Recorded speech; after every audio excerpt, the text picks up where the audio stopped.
Hello, hello, and welcome back to Kim Talks Resilience. I'm your host, Kim Hayden, and if this is the first time you're joining us, welcome aboard. Kim Talks Resilience is all about seeking out inspiring women to share their stories with women around the world. We all need a little resilience here and there, and these women have it in spades. We reach out to women who are coaches, speakers, leaders, authors, women who take on the gauntlet and are willing to stand up in front and help others.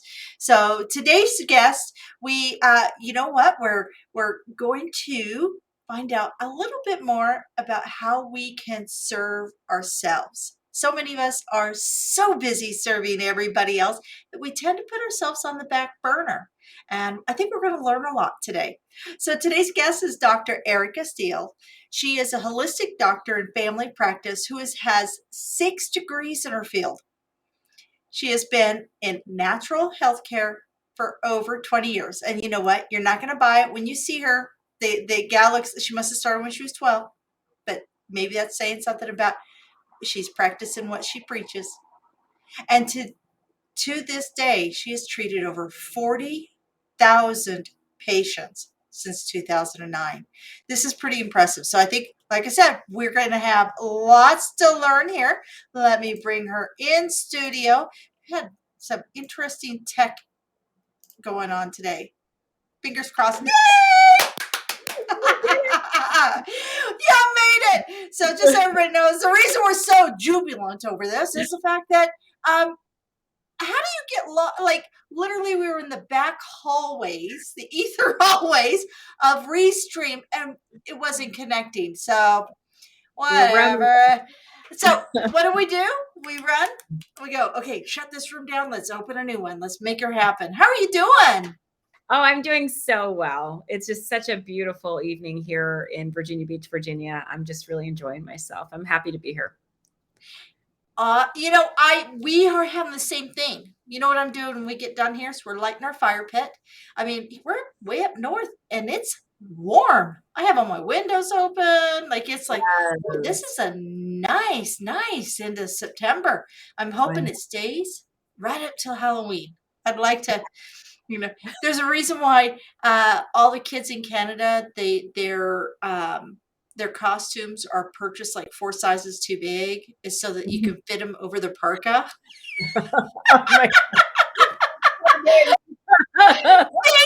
Things you learn as a mom when you move from Kansas to Canada. It's otherwise you can't see it. It's underneath the parka. Or you're a bad mom. You send your kid out in a snowdrift in their, Spider-Man outfit, and people are going, "Oh." Exactly. So we just have a newbie here, right? Okay, so I'm excited about Halloween. What can I say? I love decorating up. Okay, let's dive into this. Because I really want, and I just don't see 20 years and 6 degrees. You are so incredible. You're totally crushing it. You are practicing everything you preach. That is so obvious because 20 years, you have to at least, at a minimum, be over 38. And that's if you were Doogie housing it all the way through school, right? Well, actually, I did start very young. And even as a little girl, I ran around labs with my parents, both my moms. So I have my birth mom and then my stepmom at the time. They both were in science. So my mom did cancer research for NIH and my stepmom was a geneticist. So and my dad was in education. So I ran around labs and science and was, taking classes and all that stuff at a very early age. And I ended up leaving and going to school at 16 and then kind of started my path into natural healthcare. So so I have been in it for a long time and I am young for sure. And so, but not that young. I mean, I have an adult daughter, so I'm not a spring chicken. No, you're beautiful. You're beautiful. Those of you who are listening to this, you got to go to YouTube and find this video. This woman is just just great disposition. I was so excited when we could get her booked onto the show. So, I love the fact that you talk about the nature aspect of Mhm. your environment growing up. First thing I have to ask, were you homeschooled by chance? I was not. No, I No. wasn't homeschooled, but I homeschooled my daughter. And so that was really important to me. And two, I think because everybody learns differently, I excelled and I loved school. And I'm a prodigy. And so, there was huge demands that were placed on me growing up in school. I'm a writing prodigy. So, we were like made to perform, and you've got to do this and you've got to do that and you've got to start foreign language, but I really excelled in it and I loved learning, and my parents are scholars, and so I've always been around that educational world and atmosphere, so it really came very natural to me. And then too, I think a part of it was me finding self-esteem through the education, because my parents were both Marines at the same time. So, the warm and fuzzy wasn't quite their jam. And I get that, but I needed that as a very sensitive and intuitive, loving soul, as most children are, right?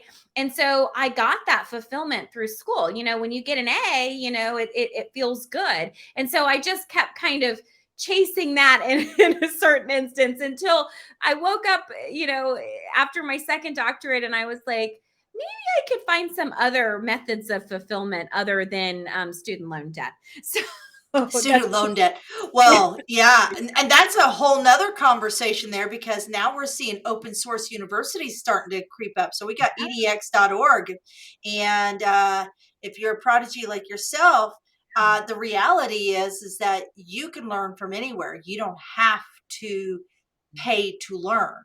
And yes. you know what? I'm going to mark this down, because I would love to do, and this is so off topic, I would love to do a round table of like 7 women with adult children that are Oh yeah. successful in their own way, but really talk about that nature and nurture. And it's not saying anybody's kids are bad or good or any of these things, because I mean, my mom was a day home provider, super smart woman, but she high school diploma, and my dad was a used car salesman.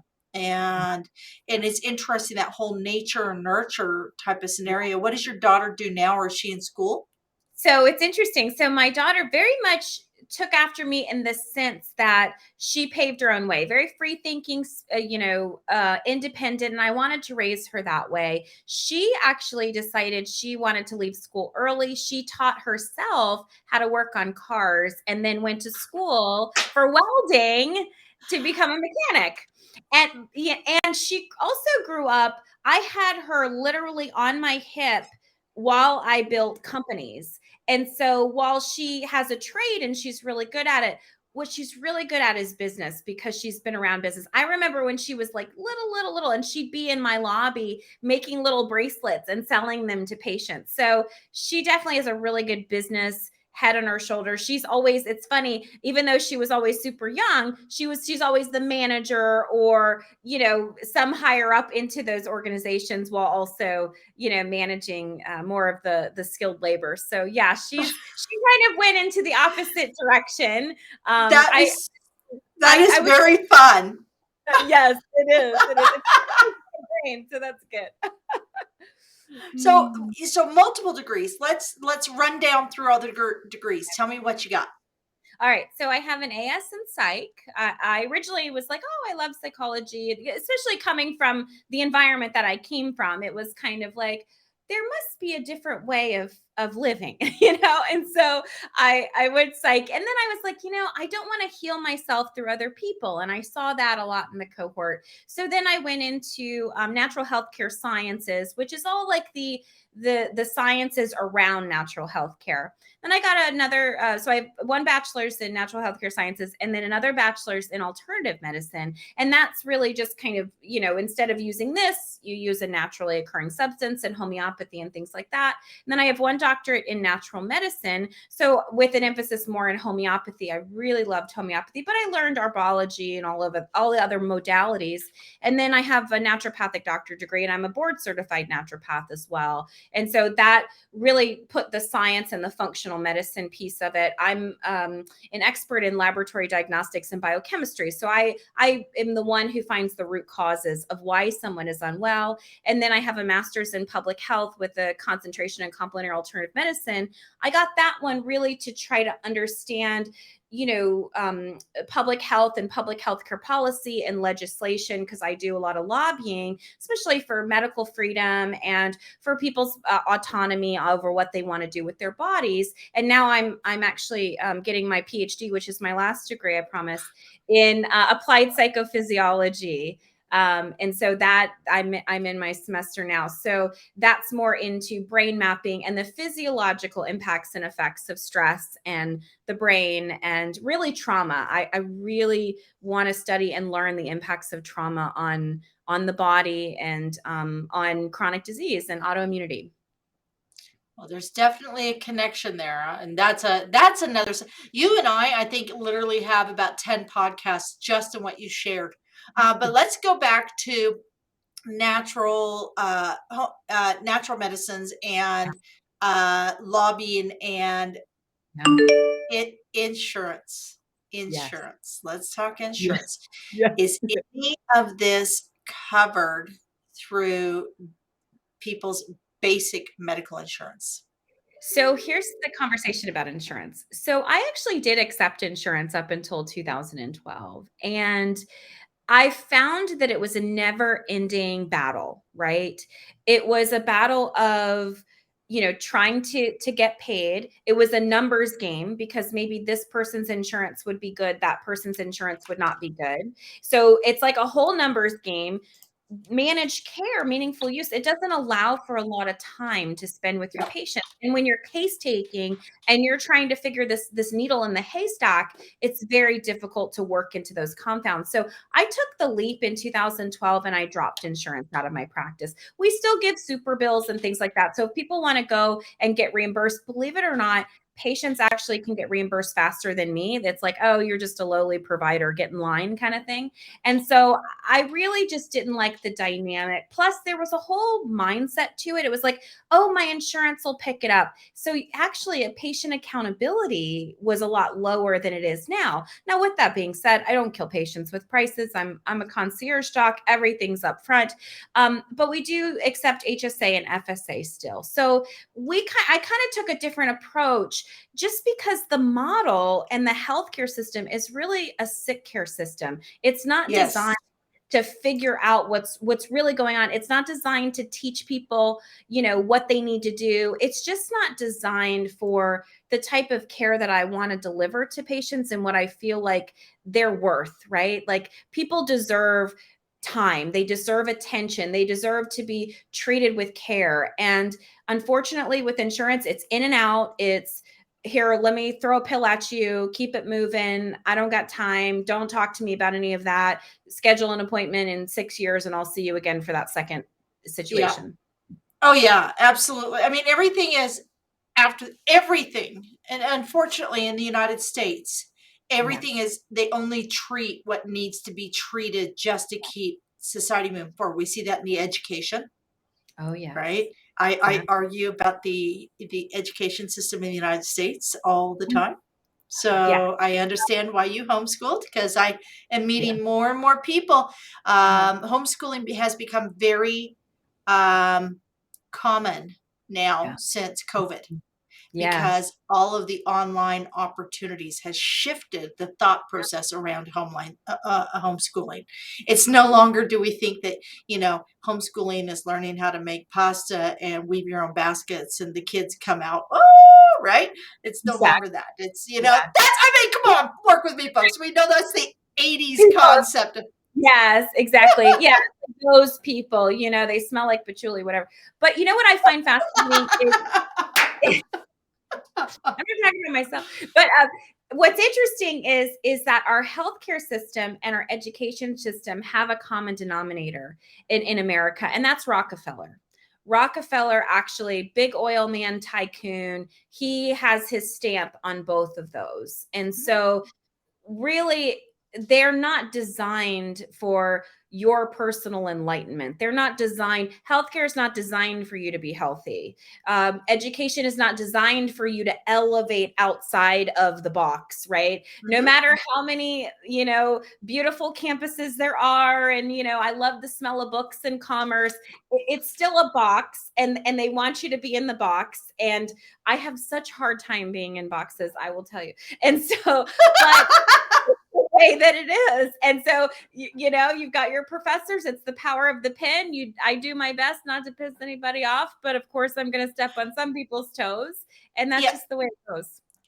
And when you say Rockefeller, we always say rich as Rockefeller. Well, that's basically the everything comes down. So, and Canada's not a utopia society. There are issues here. I mean, homeopathic medicine is not covered in Canada either, unless you go through a outside of the Canadian health.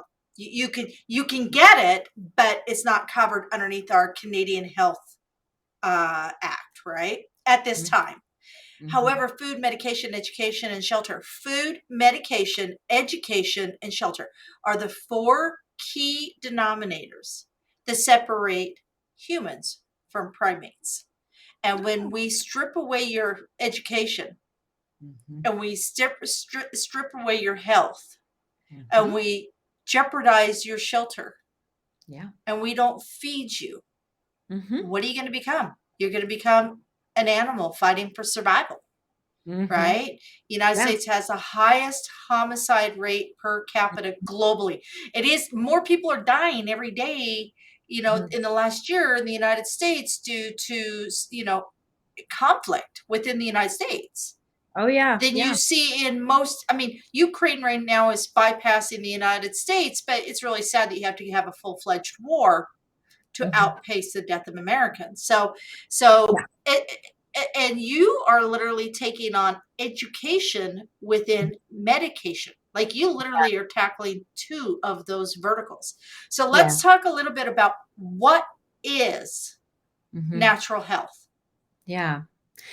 So when we look at the lens, so let's expand that lens of natural health into holistic, right? Okay. Because natural health can be a little bit limiting, right? Because people think natural health, they think about, oh, okay, so instead of taking this medication, I'm going to take this herb or this homeopathic or whatever, right? And that is a part of it.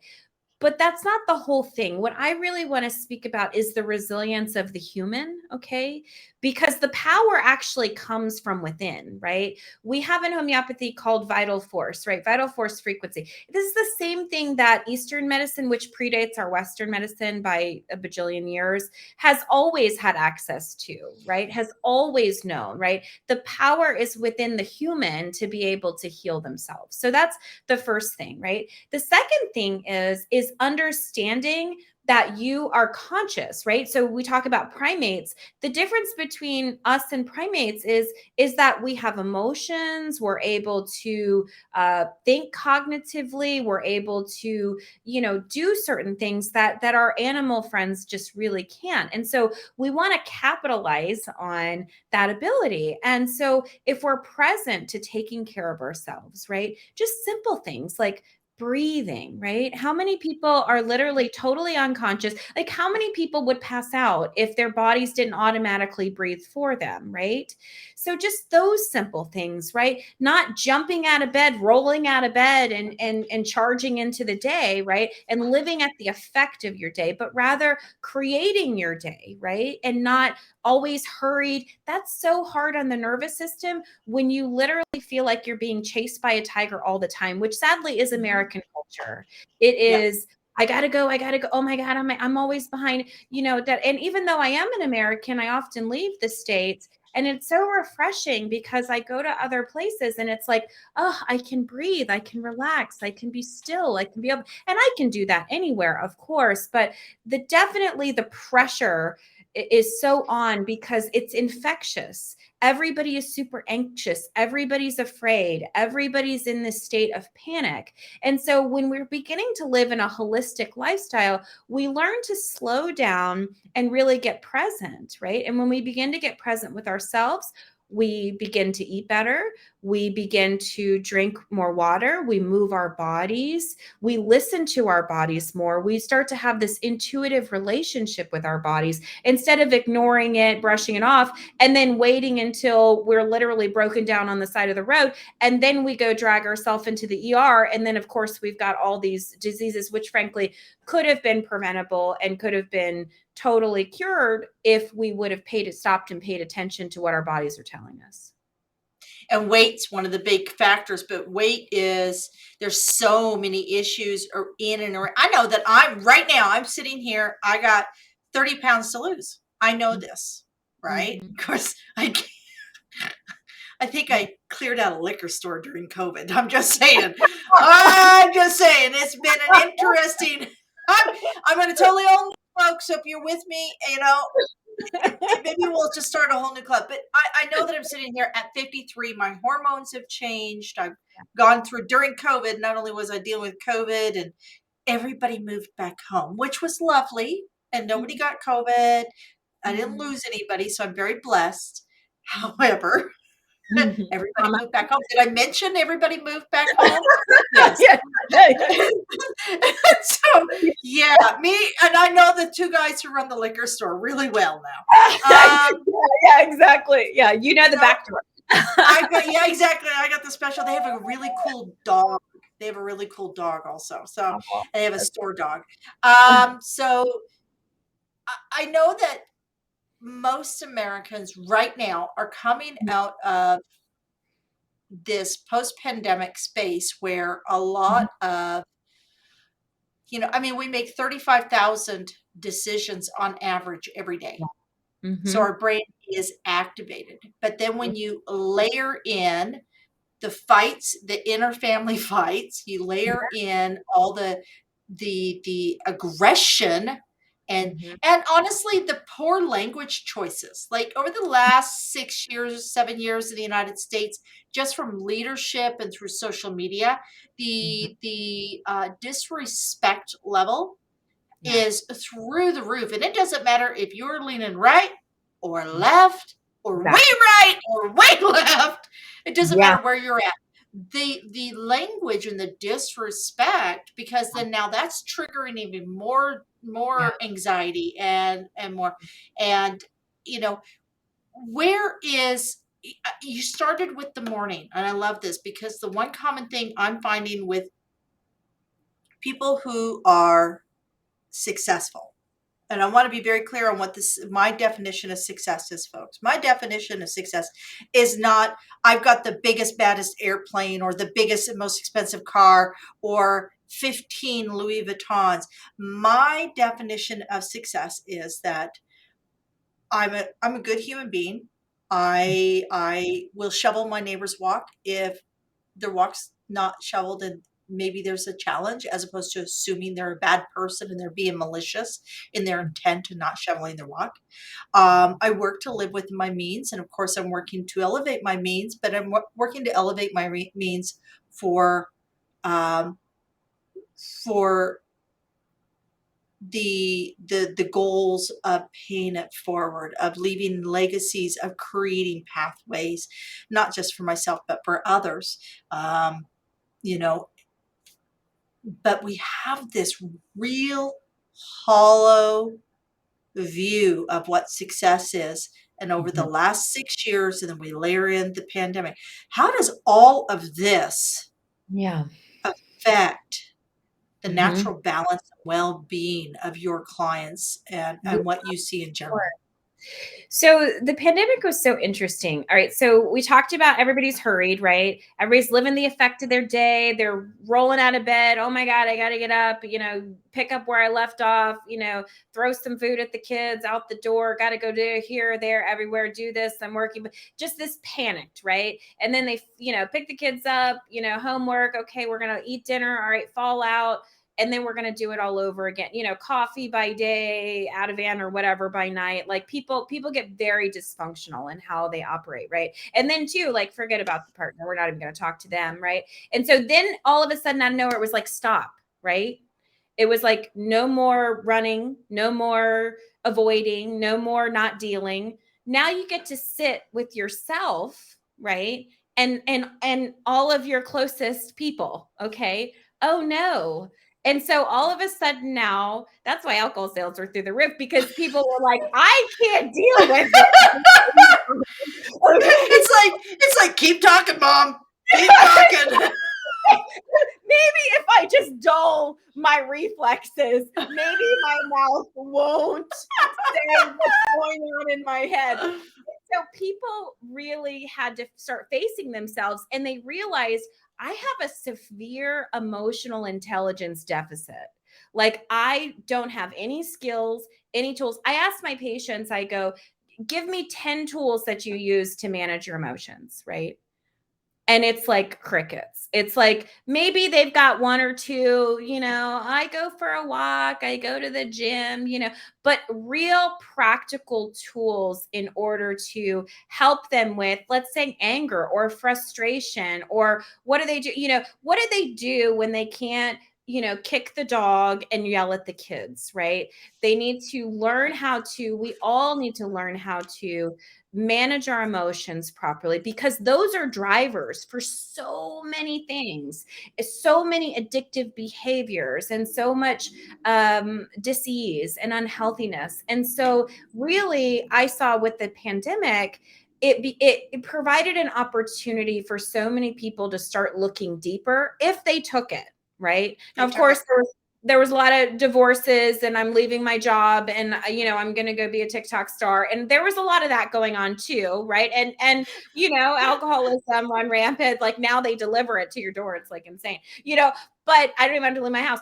But the thing is that it created such a huge opportunity for people to assess their lives. It's like, do I like this person who lives with me? Do I like this job that I'm doing? Obviously, if you like your kids, don't like your kids, you got to wait until they turn 18 before you can send them off into the world. And so it gave people so much opportunity to really work on themselves. And so, of course, we saw an uptick. And then too, it also helped as well. Not helped, I want to say loosely, but when there's so much fear and dissonance going on, but it was so polarizing, right? And that was part of we want somebody to blame. I feel powerless, so I'm going to get on social media and I'm going to rage against the machine, right? Well, that solves nothing other than you got into a total fight with a stranger, right? Exactly.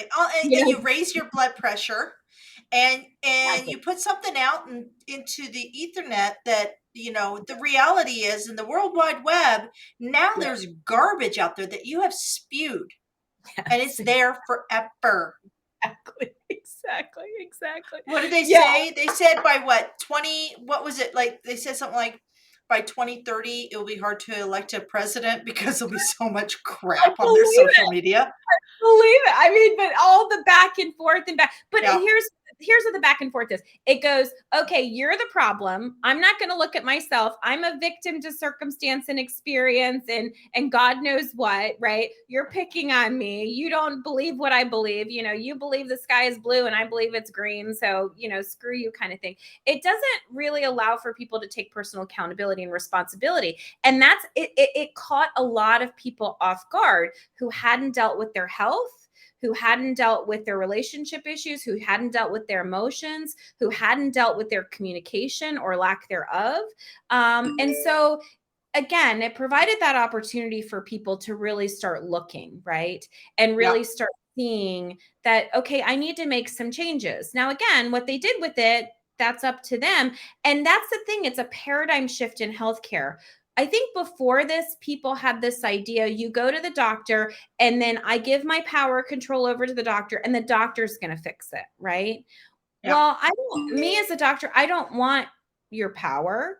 You can't pay me enough to walk around with you all day and say, drink water, sit up straight. Did you breathe? What are you eating for lunch? Make sure you get your protein, and you wouldn't want me doing that anyway. We're all adults here, right? And so we're all responsible for ourselves. And if we're responsible for younger children, those children are watching us and we're modeling that behavior. So we're either choosing to pass down our bad habits, or we're going to break the cycle and we're going to start modeling healthy behavior for our children so that maybe this whole epidemic of chronic disease begins to go down because we start to treat ourselves better. We start to connect more with our emotions. We start to have emotional coping mechanisms. We start to eat better, hydrate better, manage our stress. We start to move our bodies more, stretch. We start to commune with nature, right? Because the more we get into this kind of domesticated, industrialized complex, the farther away from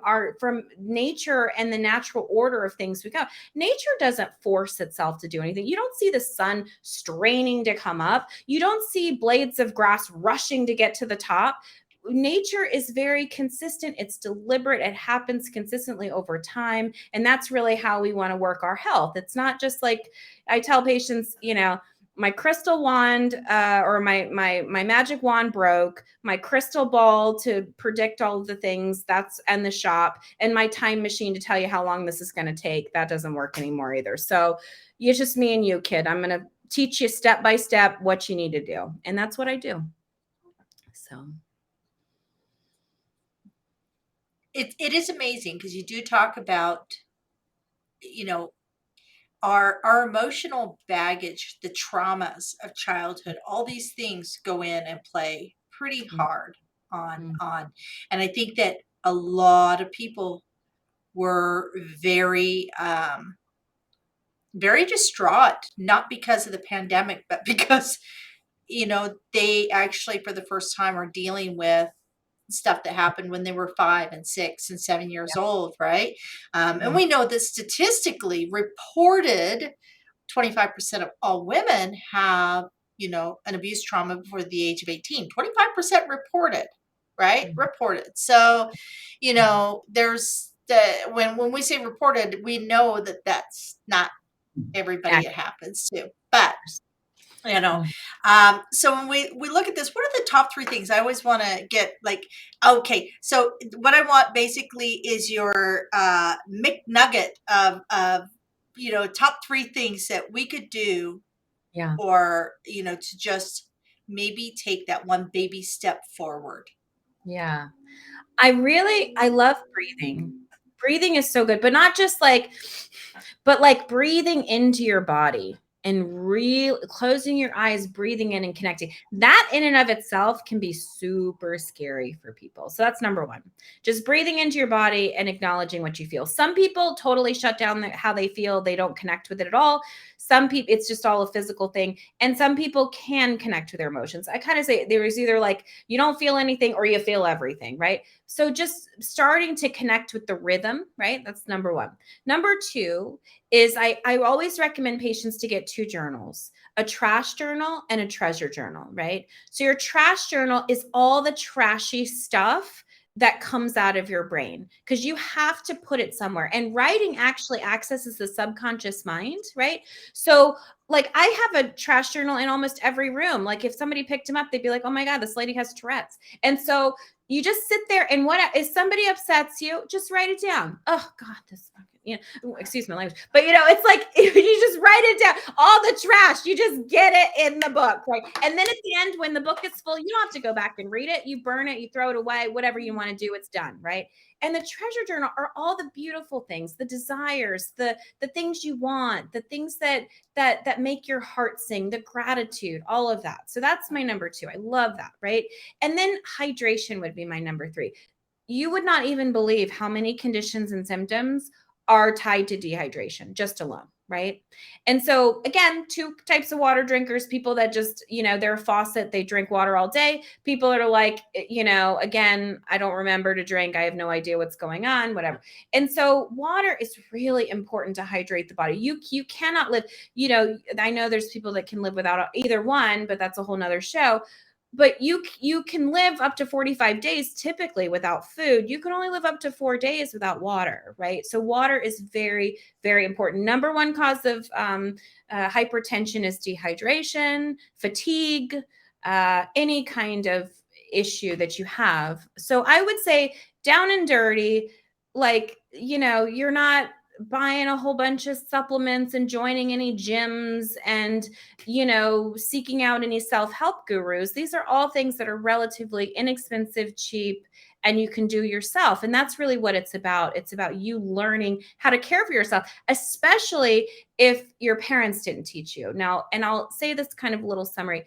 So we're of the generation, I'm a little younger than you, but all in A all, right? lot. I think you're a lot younger than I am. I'm old. I've got grandbabies. I'm 53. So Oh, you're not that old. You're not that old. My not that parents, old. no, not at all. So Okay. yeah. I could date your age if I wanted to. So anyway, Oh. so And there's another show, folks. There's another show.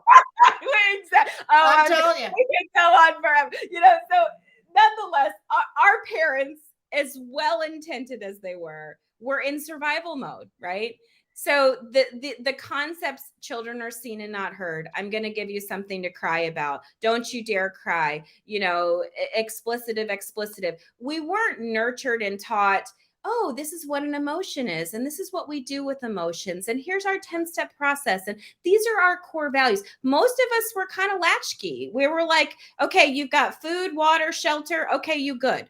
All the rest of it we really weren't taught. So a lot of us are really underdeveloped emotionally, social skill sets, parenting. We don't have those skills. So now it's up to us to pretty much rescue ourselves, because nobody's coming. I'm sorry. If you don't get anything that I gotta say, nobody's coming for you.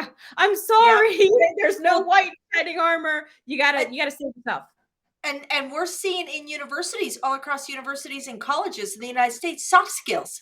People are paying for courses in soft skills. And I'm going, seriously? Yeah. I mean, to me, soft skills are literally common sense. Yeah. But it's crazy. Yeah. And again, a whole nother show is, people who parent and hide from the fact that their kid needs some help. Mm-hmm. Their kid needs some help. But I think there's a guilt. There's a guilt or almost a shame, like, and that is a sad thing, because those kids won't be little for their whole life. They will grow up and become society's issues, and they will be very unhappy. And they're so malleable when they're little. Get the counseling, get the training, learn what you need to learn. Like I said, I think we have a whole show where we get a group of us moms together. Oh yeah. And we go through everything, so we can help the moms with younger kids. They're down and dirty, because they really need it. And now there's so many resources. YouTube, for instance, you could literally get your therapy. I mean, I'm no mental health professionals, there's a purpose for that, but you could literally get your therapy from YouTube. If you don't know how to talk to your kids, there are 1,000 videos, 1,000 therapists on YouTube that have spent their time and created little things, right? Now it's just negligent if you're not being a part of the solution and you're not doing your part, and you're not, like, there's no more excuses. We're not in the dark age anymore. You don't have to go to the library and pick out the Dewey Decimal System. You literally are walking around with a computer in your pocket, right? All the time. And so it's really just about learning and really having that desire to want to heal yourself. And so hopefully your listeners really get that healing is so important, not just for our own self, our children, but also this world. Because if anybody has noticed, it's looking a little dumpster fiery out there right now. You're in. It's a little crazy. I work very hard to stay in a very positive mindset. So I have very limited engagement within social media. Yeah. It's very focused. It's very, I don't watch TV. I actually have 5 radios or 5 online news stations, and I will go through all of them, layer it all, and then use the brain that God gave me to take out their personal inflictions and, interpretations and impressions, and bring it back to what I believe is what's going on. And amazing. It would be so amazing if we all did a little bit more of that. Okay, let's move before we go down the rabbit hole of politics, because we don't want to go there, because we're here to make you feel better, not to stress you out. We don't need to add to those 35,000 decisions of whether or not you're going to ever listen to Kim Talks again. So,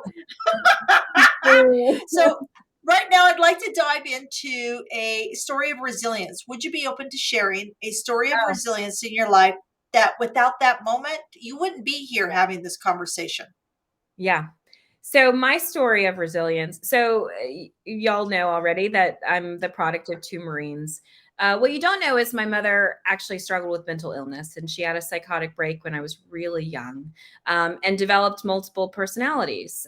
So she has 18 defined personalities. So you never really knew who she was going to be at any given moment. So I was very badly abused, and that's generational. It's been passed down. We can talk about that at a later time, but so I had to make that decision. So the reason why I left at 16 was really out of survival, right? And it was at this very desperate point that it was like, okay, I knew at that point I wanted to be a doctor. I knew I wanted to help myself heal. I knew I wanted to help other people heal. And I knew that what I was going through was not normal or healthy, right? But I didn't really know what healthy was because I didn't have those models, right?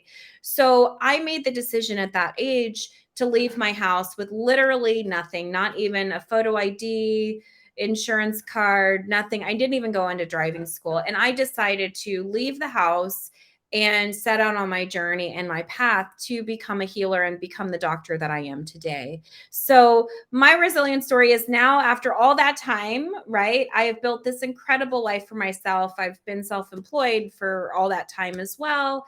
You know that I have 6 degrees in my field. And what you don't know is that I've gone through this journey of self-healing myself. So I'm not on this pedestal saying I'm a doctor, I've got all these degrees, I know all the answers. It's like, no, I'm another human being, and I have done all the things, right? All the wrong things, right? And then been able to be resilient to be able to learn from them, because that's really what it's about. It's not that you're not going to make mistakes, you're not going to fall down, you're not going to have all these things come up, but it's like, okay, I'm going to reflect, that didn't feel good. I'm not going to pick that partner again. I'm not going to make that decision again. I'm not going to choose the job that I don't like. I'm going to honor and love myself. So the glow and the affect is really a product of my own personal growth and self-development over years. So while I was attaining all that education, I was also healing myself and raising my daughter at the same time. So yeah, so that's my story. I love how many people would be incredibly negative coming through that and hold a grudge, and Yeah. you just Yeah. awesome Mhm. awesome Yeah. awesome recovery, like, Yeah. just, because we do have to recover from our wounds so we can Yeah. grow. Yeah. Book, what's a book you think every woman should read? Oh my gosh. Okay. So there's 2 books. I Okay. love books. So the first one is The Power of the Subconscious Mind by Dr. Joseph Murphy. I love that book because all your wounds and all your junk, right, all houses in the subconscious mind.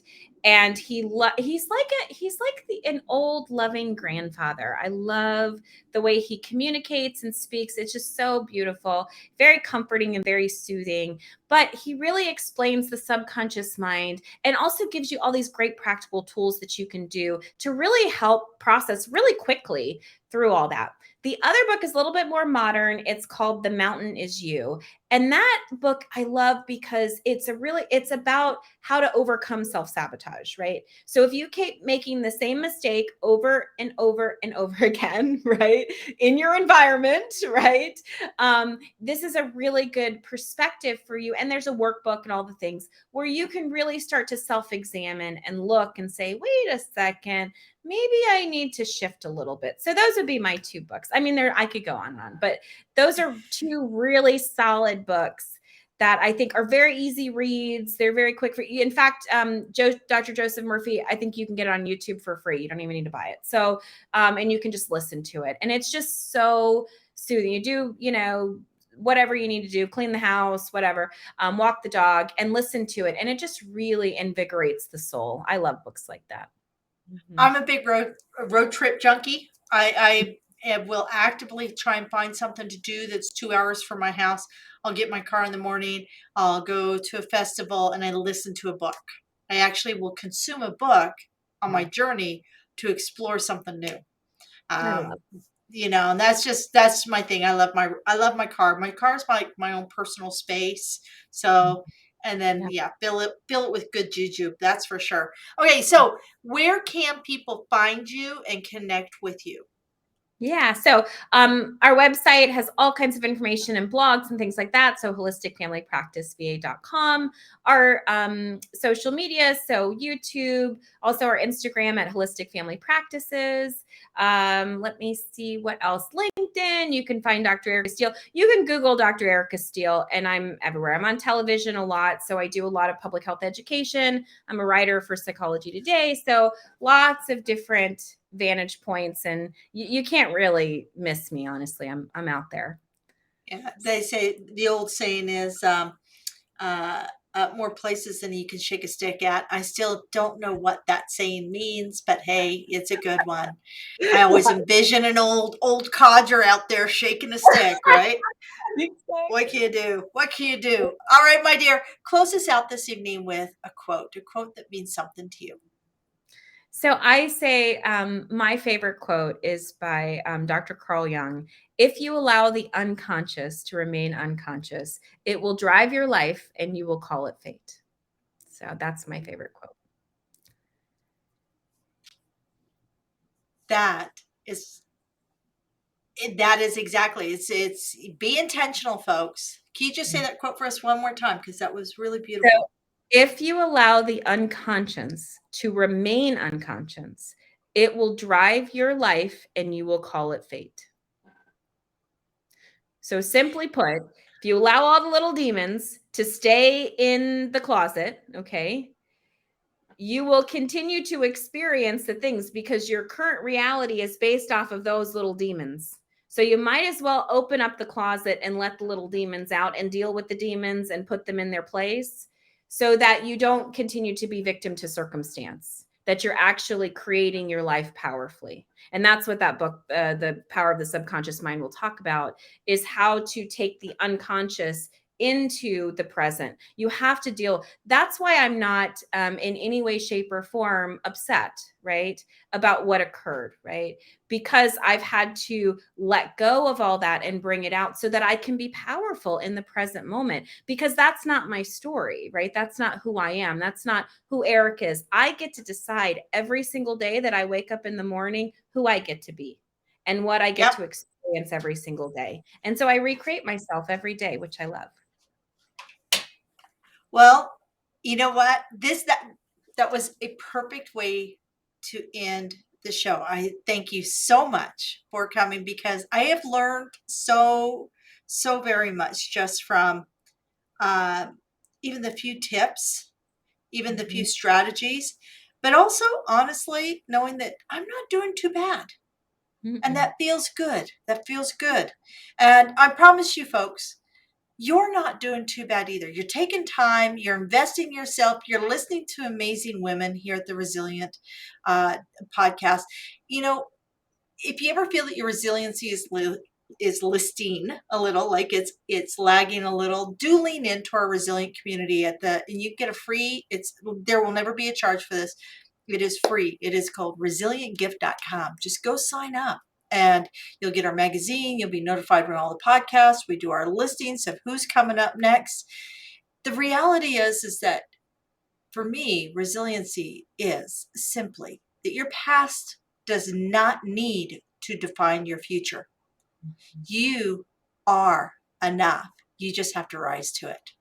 All righty. Until next time, I am your host, Kim Hayden, and I can't thank you enough for sharing your time with us.